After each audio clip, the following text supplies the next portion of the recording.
Part 3, Prologue. This is between chapters 17 and 18. Prologue. Can I try on your dress? The one with the purple flowers all over and the bow in the back that you wore to Aunt Lillian's and Aunt Harriet's party, and it puffs out when you turn around? The little sisters were in her room now.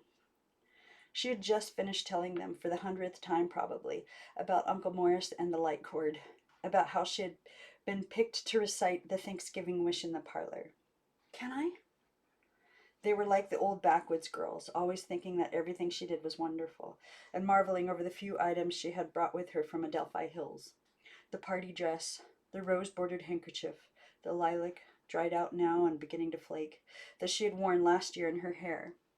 But the little sisters were real, and Maggie didn't call them dummies or tell them that they were too ugly or too poor to try on her purple dress. She even did up the buttons for them and tied the belt in the back so the bow lay straight and flat, not up and down. Tell us about the party. The little girl's voice came from somewhere inside the dress.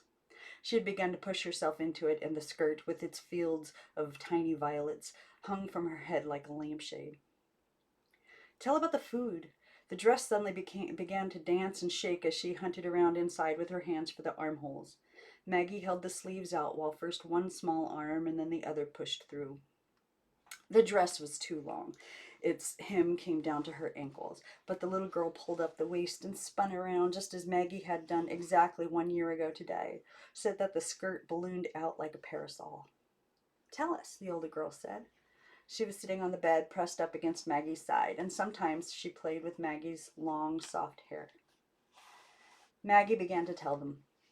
She told about how she and her aunts had gotten the parlor ready, with the dishes set out on a table and the chairs arranged in a circle. She told about Aunt Harriet and Aunt Lillian wore, and how they had surprised her with a dress of her own, the first new dress she had ever been given for as long as she could remember. She told about how the two aunts had baked all the cookies with wheat germ and filled the candy bowls with things like raw cauliflower and celery hearts.